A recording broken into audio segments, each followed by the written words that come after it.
샬롬 성도 여러분, 2021년 3월 20일 사순절 5번째 주일 온라인 예배 함께 해주신 여러분들을 주님의 이름으로 환영합니다. 십자가에 죽기까지 사랑하신 주님의 은혜가 여러분 모두의 가정에 함께 하시기를 축원드립니다. 지난 주간은 애틀랜타의 그 총기 사건으로 인해서 온 나라가 슬픔과 충격에 빠졌습니다. 더구나 아시안계, 한인을 비롯한 아시안계에게는 더 슬프고 충격적인 일이었습니다. 팬데믹 동안 지난 1년 동안 인종 혐오 범죄가 아시아계를 향해서 많이 일어났고 우리가 그것들에 대해서 우려하고 있었는데 애틀랜타 총기 사건은 우리에게 경종을 울리는 사건이 되었습니다. 이제 연대하고 움직이고 행동해야만 한다 하는 그 경종을 울려주었습니다. 이런 와중에 저는 우리 마켓스퀘어 장로교회 백인 교우들 여러분들로부터 이메일과 또 전화도 받았습니다. 긴 이메일을 통해서 또 전화를 통해서 교우들의 안부를 묻고 우리 한인 교우들이 잘 지내는지 안부를 묻고 또 이런 인종 혐오 그런 사건들을 당하지 않는지 물어왔습니다. 꼭 기도한다고 한인 교우들을 위해서 기도한다고 전해달라고 부탁했습니다. 그리고 필요하다면 기꺼이 돕겠다는 말도 했습니다. 저에게 이렇게 전화를 주신 분들의 대부분이 70대이십니다. 어떤 분은 자기 몸도 힘든데 저에게 전화를 주어서 저를 위로하고 또 저에게 지지를 표해 주었습니다. 저는 이분들 한 분 한 분들의 이메일을 정성껏 답장을 보내 감사를 표했습니다. 아시아계 인종 혐오 범죄로 우울한 세상 속에도 따뜻한 많은 친구들이 있다는 것을 기억하시고 위로를 받으시기 바랍니다. 기도하겠습니다. 살아계신 하나님, 인간을 사랑하셔서 가장 귀한 독생자 예수 그리스도를 주신 것을 감사드립니다. 십자가 위에서 주님의 희생을 통해서 저희가 생명을 얻었고 부활의 소망을 얻었습니다. 오늘도 주님의 은혜를 사모하며 주님 앞에 나왔사오니 성령으로 함께하여 주시옵소서. 주님, 저희가 살면서 타인들에 대해서 무관심하고 나만을 중심으로 살았던 이기주의적인 삶을 회개합니다. 내가 참고 희생하지 못해 열매 맺지 못했던 많은 시간들을 회개합니다. 용서하여 주시옵소서. 오늘도 주님의 은혜로 감싸주시고 주님의 말씀을 깨닫게 하여 주시옵소서. 우리의 영적인 눈을 열어주시사 보아야 할 것을 보게 하시고 깨달아야 할 것을 깨닫게 하여 주시옵소서. 주님, 팬데믹이 속히 멈추고 우리의 삶이 예전의 삶으로 속히 돌아갈 수 있도록 함께 하여 주시옵소서. 현재 진행되는 백신 접종이 더 빠르게 진행되어서 저희들 삶이 정상으로 돌아갈 수 있게 하시고 또 가난한 나라, 힘든 나라들에게도 다 백신이 공급될 수 있도록 주님께서 함께하여 주시옵소서. 그동안 우리가 답답함과 불안과 긴장이 지지 않게 하시고 이 시기를 원망과 한숨으로 살지 않게 하시고 오히려 우리 가정을 위해, 교회를 위해, 그리고 세상을 위해서 이 세상의 아픔을 위해서 기도하는 저희들 되게 하여 주시옵소서. 주님, 오늘도 저희들 가운데 육신의 연약한 분들을 주님께서 어루만져 주시고 권능의 손길로 역사하여 주시옵소서. 물질적인 어려움 가운데 기도하는 분들 피할 길을 내시고 경제적으로도 축복하여 주시옵소서. 경제적인 부흥도 있게 하여 주시옵소서. 우리 가정마다 주님 동행하여 주시고 가정마다 주님께 쓰임받는 귀한 가정이 되도록 인도하여 주시옵소서. 주님, 우리의 교회를 지켜주시옵소서. 저희가 팬데믹을 비롯한 어떤 어려움에도 믿음으로 굳건히 이기고 서게 하시며 주님의 교회를 통해서 하나님의 뜻을, 하나님의 사랑을 이 땅에 나타내고 전하는 저희들 되도록 사용하여 주시옵소서. 이제 말씀을 듣고 전할 때에 말씀 가운데 역사하여 주시옵소서. 예수님 이름으로 기도드립니다. 아멘. 오늘 우리에게 주시는 말씀은 요한복음 12장 20절부터 33절의 말씀입니다. 요한복음 12장 20절부터 33절. 명절에 예배하러 올라온 사람 중에 헬라인 몇이 있는데 그들이 갈릴리 벳세다 사람 빌립에게 가서 청하여 이르되 선생님이여 우리가 예수를 뵙고자 하나이다 하니 빌립의 안드레에게 가서 말하고 안드레와 빌립이 예수께 가서 여쭈니 예수께서 대답하여 이르시되 인자가 영광을 얻을 때가 왔도다. 내가 진실로 너에게 이르노니 한 알의 밀이 땅에 떨어져 죽지 아니하면 한 알 그대로 있고 죽으면 많은 열매를 맺느니라. 자기의 생명을 사랑하는 자는 잃어버릴 것이요 이 세상에서 자기의 생명을 미워하는 자는 영생토록 보존하리라. 사람이 나를 섬기려면 나를 따르라. 나 있는 곳에 나를 섬기는 자도 거기 있으리니 사람이 나를 섬기면 내 아버지께서 그를 귀히 여기시리라. 지금 내 마음이 괴로우니 무슨 말을 하리요? 아버지여 나를 구원하여 이때를 면하게 하여 주옵소서.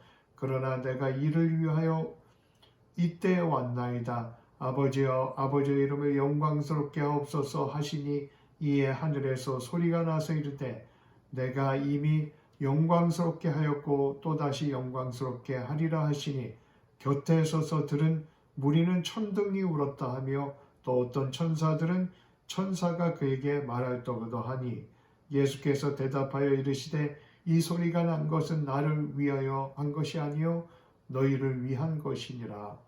이제 이 세상에 대한 심판이 이르렀으니 이 세상의 임금이 쫓겨나리라. 내가 땅에서 들리면 모든 사람을 내게로 이끌겠노라 하시니 이렇게 말씀하시면 자기가 어떠한 죽음으로 죽을 것을 보이심이로라. 아멘.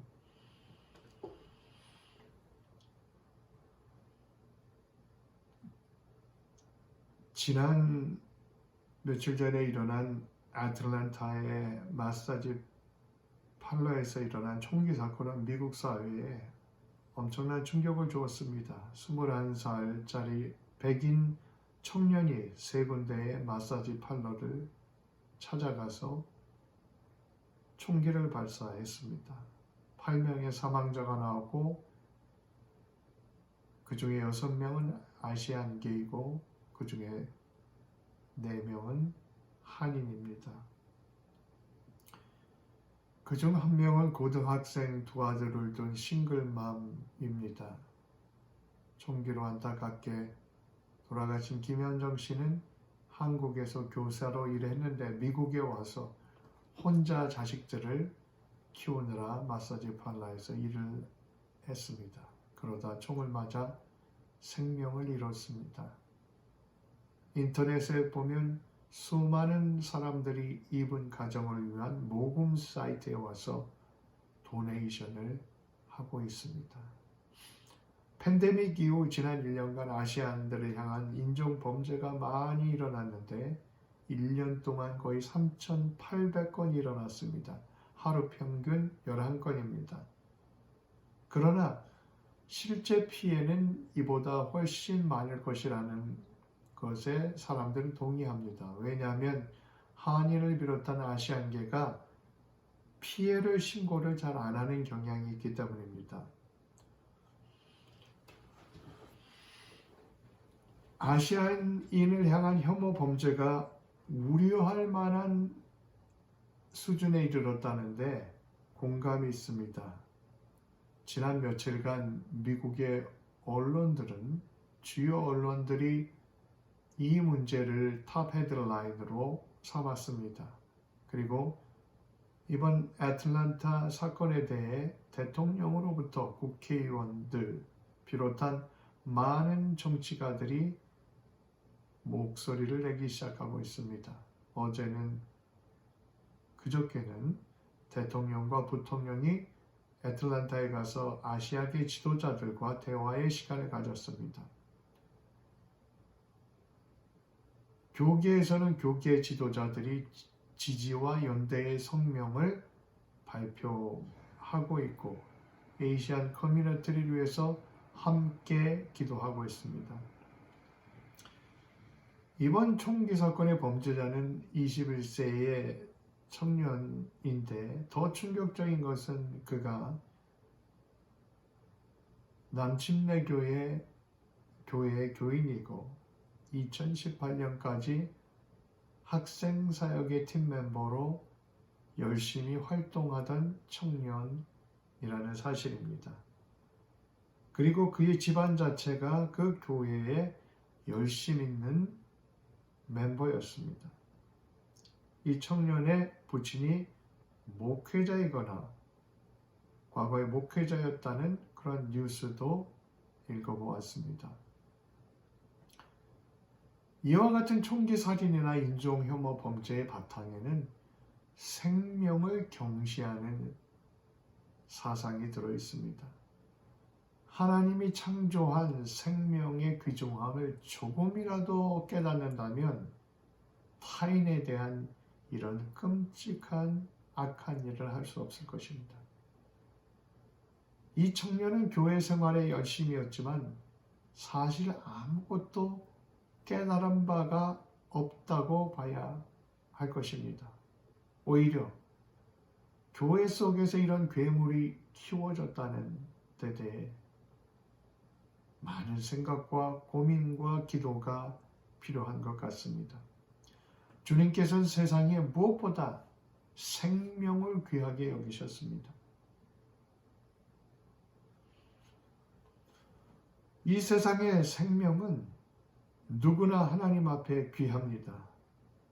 그러므로 생명을 경시하는 죄는 하나님을 거역하는 마귀의 행동입니다.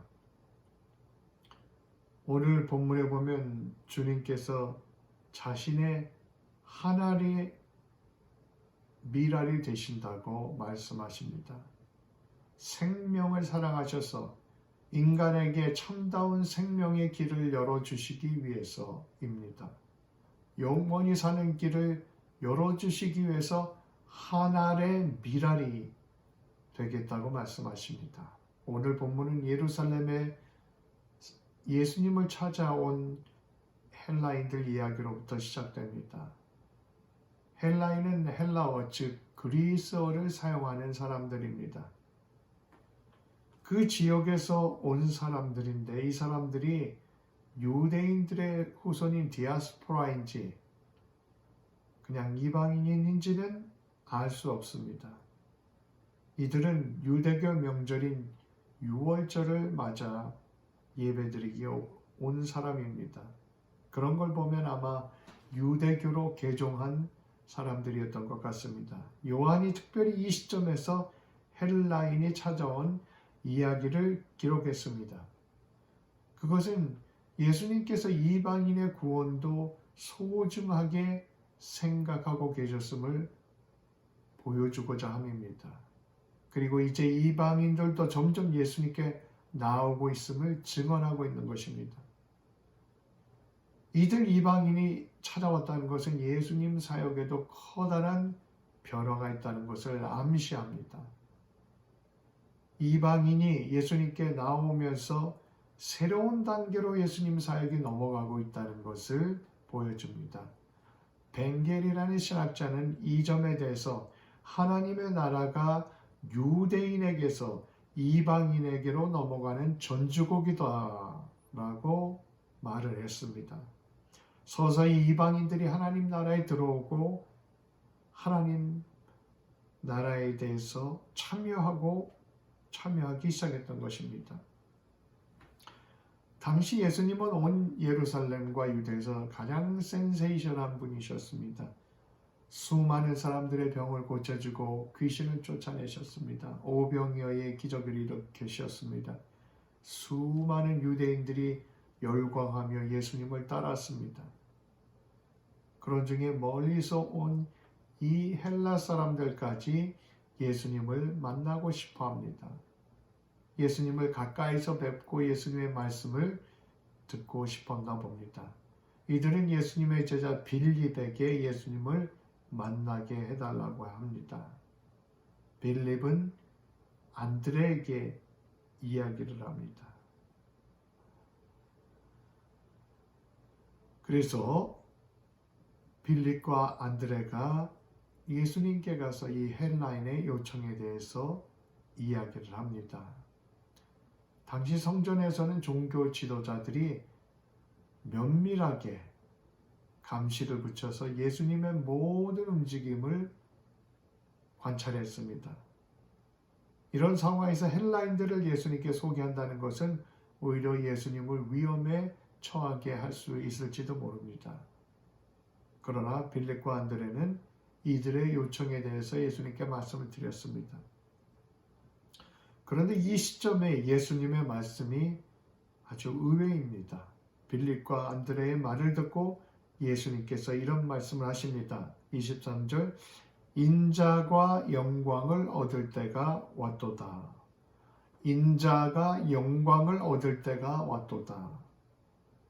The hour has come for the Son of Man to be glorified. 영광을 얻는다고 하니까 뭔가 대단한 멋진 일이 일어난다는 그런 뜻이 아닙니다. 여기서 영광을 얻을 때는 십자가를 지실 때를 말씀하는 것입니다. 예수님은 전에도 십자가를 지시는 때에 대해서 말씀을 하셨습니다. 그러나 그때마다 아직은 때가 이르지 않았다고 말씀하시곤 했습니다. 그러나 이 시점에서 이제 영광을 얻을 때가 왔도다. 즉 십자가를 칠 때가 왔도다 라고 말씀하신 것입니다. 이방인 헬라인들이 찾아온 것을 십자가를 지실 때의 사인으로 보신 것입니다. 이제 유대인만이 아니라 온 세상을 구원하기 위해 십자가에서 죽어야 할 때가 왔음을 말씀하신 것입니다. 그러면서 예수님께서 이 유명한 성경 구절을 말씀하십니다.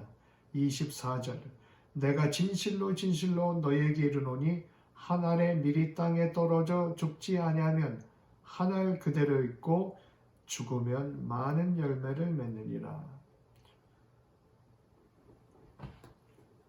Very truly I tell you, unless a grain of wheat falls into the earth and dies, it remains just a single grain, but if it dies, it bears much fruit. 예수님께서 십자가 죽음에 대해 한 알의 밀알과 열매의 비유를 통해 설명해 주십니다. 이 말씀은 아주 잘 알려진 말씀입니다.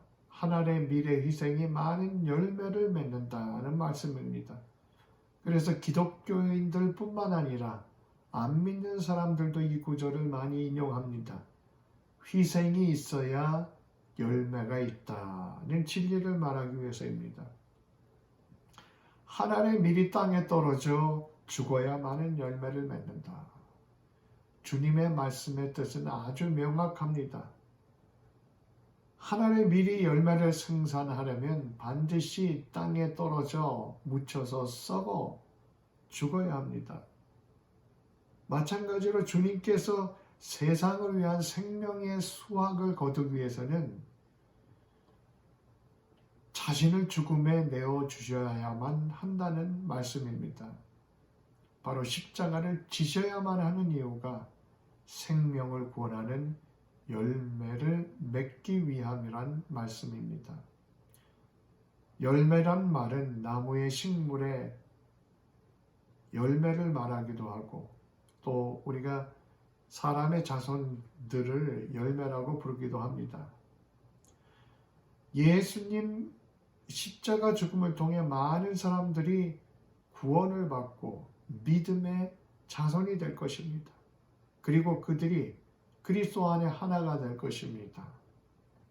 그리고 예수님의 열매인 믿음의 자손들이 세상 속에서 열매를 맞으며 세상을 변화시켜 갈 것입니다. 하나의 밀알이 땅에 떨어져 죽으면 보통 4개월 후쯤에 열매를 맺게 된다고 합니다. 밀알 한 알에 3, 4개 정도의 이삭이 올라오는데요. 그 한 이삭에 40개까지 밀알이 열린다고 합니다. 그러니까 밀알 한 개가 100개에서 200개까지 나달을 맺게 되는 것이죠. 그리고 이 수확한 밀알을 뿌리고 또 수확하고는 이렇게 5년 정도 계속하면 100에서 125개의 나달을 맺게 된다고 합니다. 그리고 이 양은 200명의 사람들이 34년 동안 먹을 수 있는 엄청난 양의 양식이 된다고 합니다. 이와 같이 한 알의 밀 안에는 많은 사람들을 살리는 엄청난 생명력이 들어 있습니다. 그렇지만 그 생명력은 그 한 알이 썩어지지 않으면 아무런 효력을 발휘하지 못합니다. 썩어질 때만 그 생명력은 열매를 맺게 되는 것입니다. 예수님은 세상에 구원을 가져오실 수 있는 유일한 한 알의 밀알입니다. 120 또는 120, 150억의 문제가 아닙니다. 모든 이의 생명을 살릴 수 있는 유일한 구원의 한 알의 밀알이 예수님이십니다. 예수님이 십자가를 지시고 썩어지는 한 알의 밀알이 되실 때만 이 세상은 생명의 구원의 소망이 있는 것입니다. 요즘 우리가 코로나 때문에 백신을 맞고 있습니다. 백신도 어떤 것도 100% 완전하지 않습니다.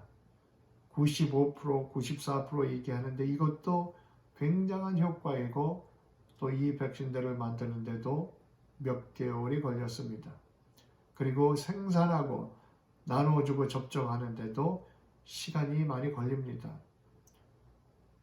그러나 예수님께서 가져오시는 생명의 효과는 100%입니다. 요즘 어떤 지역은 백신이 모자라서 아우성인데 어떤 지역의 차별도 없이 모든 사람에게 영생의 백신을 주시는 분이십니다.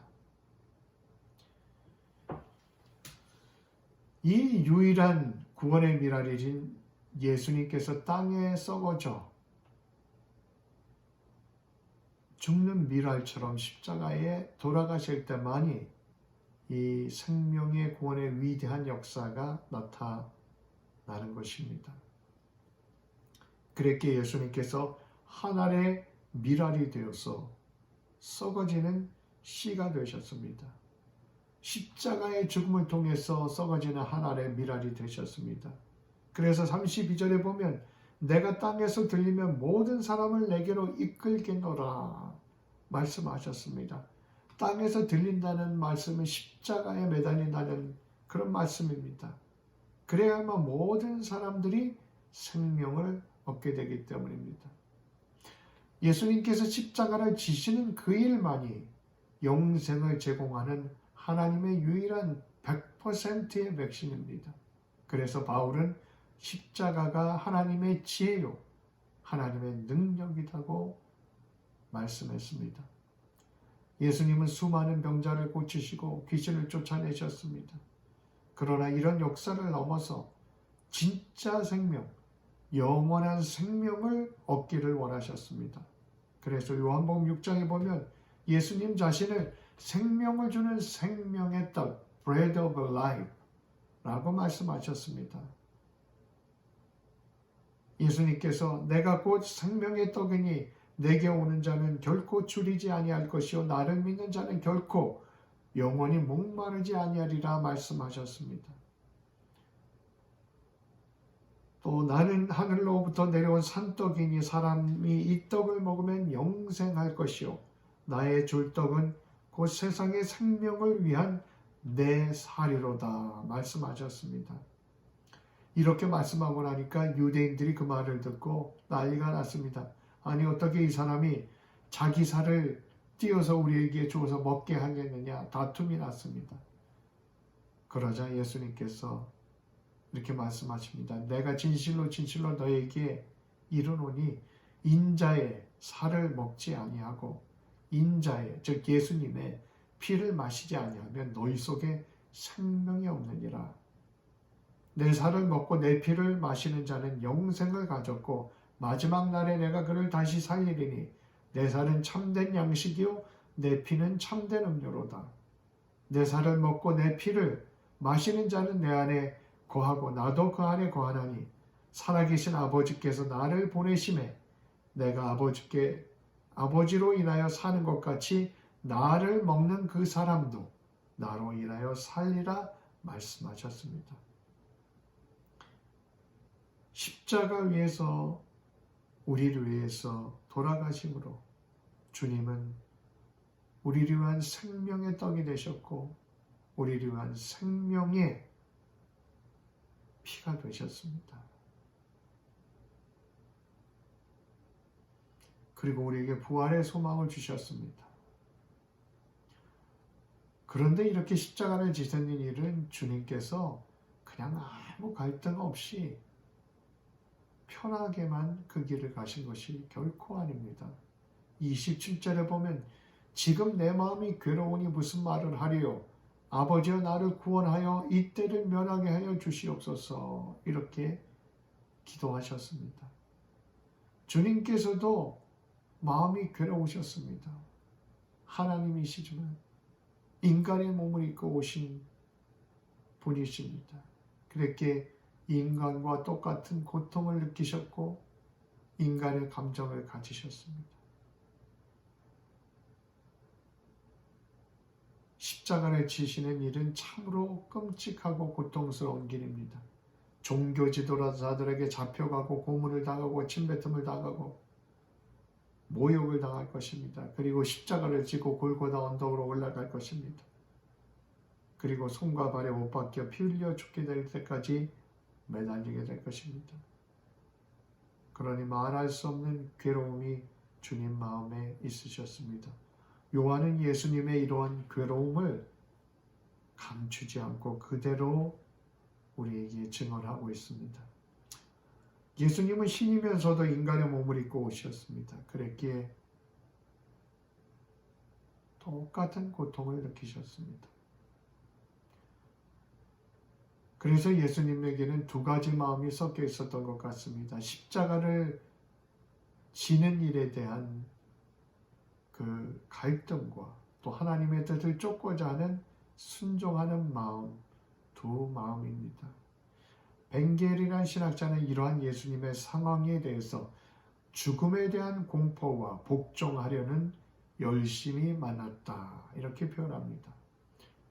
그러면서 벤겔은 십자가 지고 주님을 따르는 신자들도 어려움을 당합니다. 그때마다 신자들도 예수님의 이 기도문을 반복적으로 기도하면서 주님의 심정을 묵상해 볼 것이라고 이야기했습니다.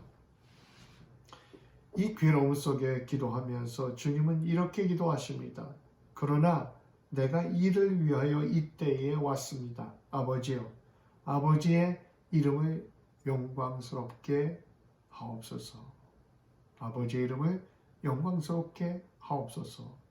예수님은 늘 하나님의 길을 순종하셨습니다. 예수님은 십자가를 지는 고통의 길을 위에 이 땅에 왔다고 말씀하십니다. 그러면서 자신의 순종으로 성부께서 영광을 받게 해달라고 기도합니다. 예수님은 늘 하나님의 영광을 먼저 생각하셨습니다.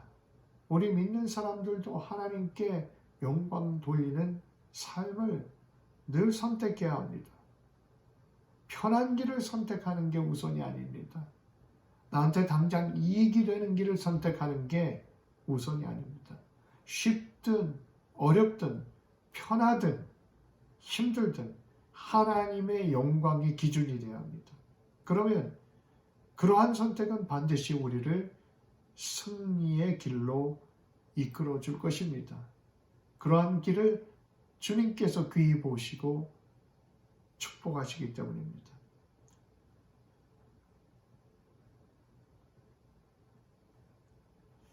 아버지의 이름을 영광스럽게 하옵소서. 이렇게 주님께서 기도했더니 하늘에서 소리가 납니다. 내 이미 영광스럽게 하였고 또다시 영광스럽게 하리라. 하나님께서 지금까지 함께 하셨고 앞으로도 함께 하실 것이라는 확증의 말씀입니다.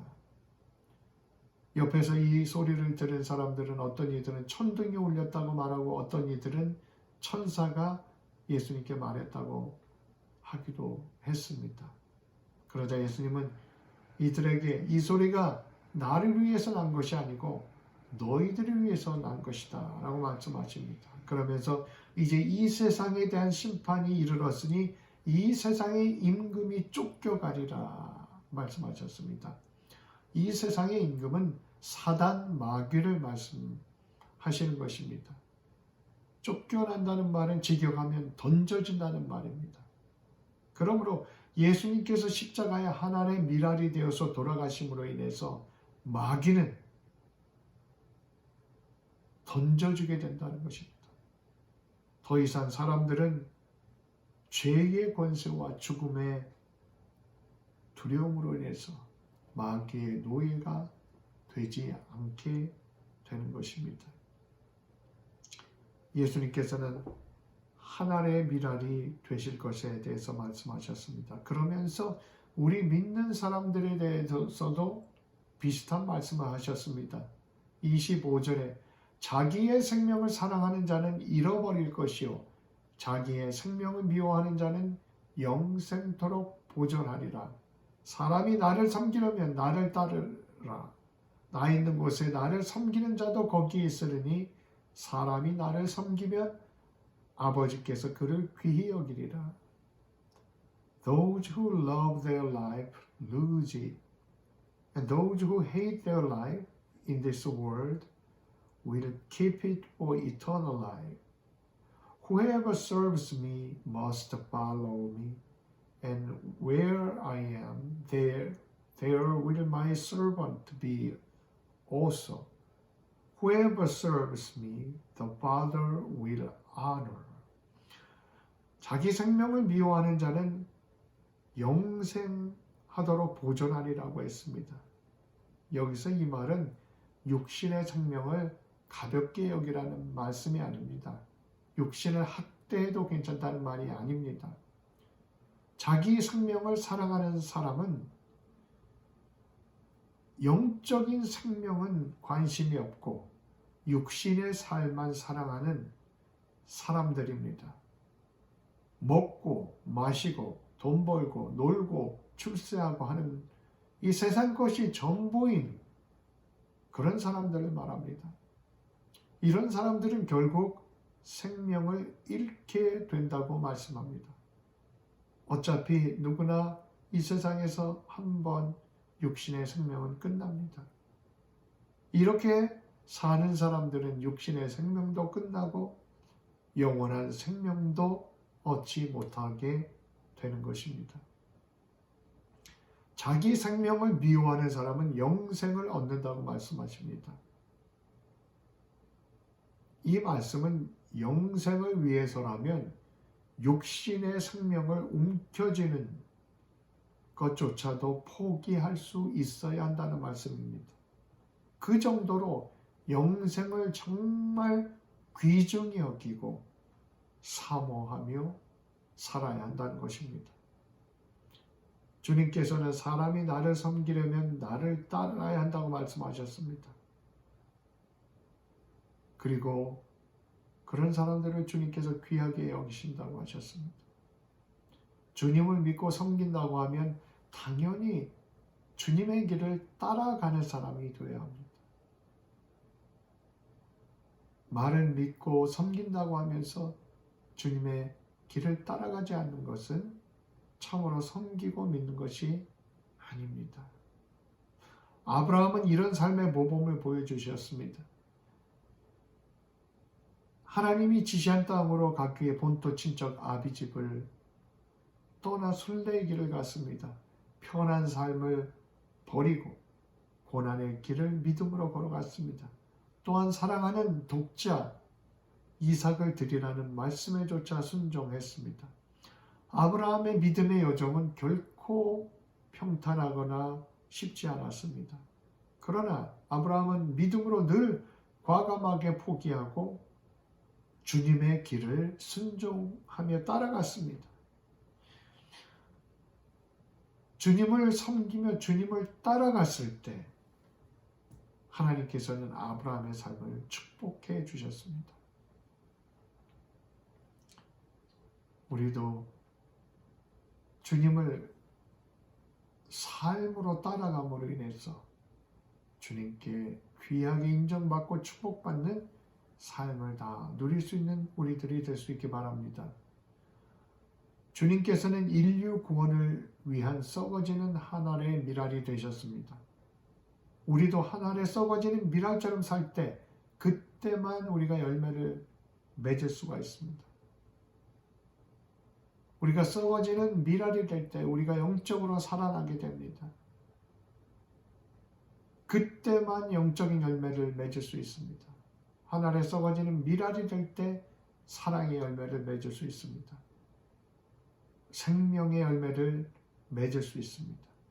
우리가 한 알에 썩어지는 밀알이 될 때 그때 우리 가정이 살아나게 됩니다. 우리 교회가 살아나게 됩니다. 우리 사회가 살아나게 됩니다.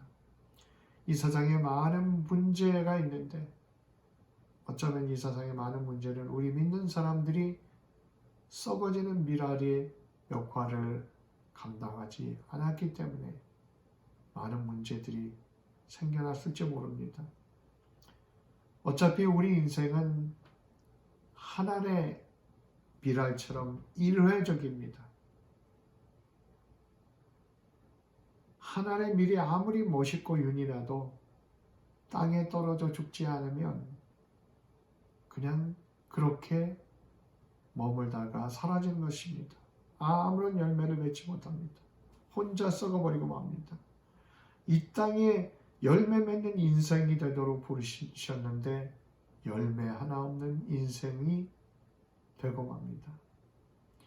그러나 우리가 하나에 썩어지는 밀알이 되면 거기에는 놀라운 가능성과 파워가 있습니다.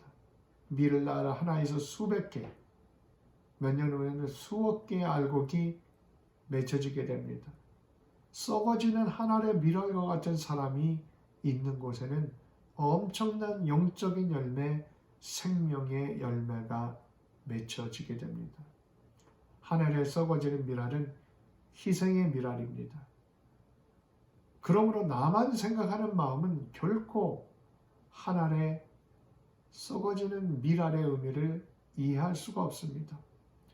타인에 대해 관심을 들고 그들의 아픔에 공감하고 동참하는 사람들만이 한 알의 밀알의 뜻을 깨달을 수 있습니다. 그리고 그런 사람들이 주님 앞에 쓰임받는 한 알의 밀알이 됩니다. 바울은 한 알의 밀알의 진리를 이와 같이 표현합니다. 우리 산자가 항상 예수를 위하여 죽음에 넘기움은 예수의 생명이 또한 우리 죽을 육체에 나타나게 하려 함이라. 그런즉 사망은 우리 안에서 역사하고 생명은 너희 안에서 하느니라. 우리는 매일의 삶 속에서 하나의 밀알이 되어야 합니다. 영적인 싸움, 외적인 도전들을 통해서 날마다 죽어야 합니다. 이기주의와 타인에 대한 무관심을 깨뜨려야 합니다. 그리고 생명의 수확을 위해 썩어지는 하나의 밀이 되어야 합니다. 이 길이야말로 죽음을 통해서 하나의 밀이 되는 길입니다. 우리 모두 썩어지는 하나의 밀알이 되어서 하나님 앞에 많은 열매를 맺어드리는 삶을 살아가기를 축원드립니다. 기도하겠습니다. 주님, 스스로 구원할 수 없는 우리를 위해 하나의 썩어지는 밀알이 되어 주셨습니다. 주님의 고난과 주님의 희생으로 우리가 생명을 얻었습니다. 부활의 소망을 얻었습니다. 그러나 우리는 너무 자주 땅의 것만을 추구하며 살아왔습니다. 타인에 대해서 무관심하고 이기적으로 살았습니다. 그랬기에 열매를 맺지 못했습니다. 이제 우리 삶이 하나님 나라를 위해, 교회를 위해, 가정을 위해, 사회를 위해 하나의 썩어지는 밀알이 되도록 믿음과 능력을 더하여 주시옵소서. 예수님 이름으로 기도드립니다. 아멘.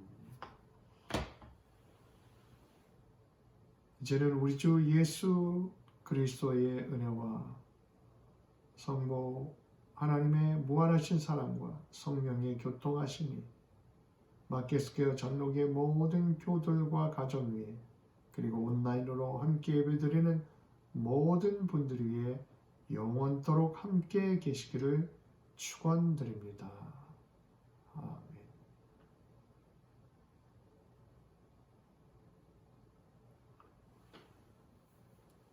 감사합니다.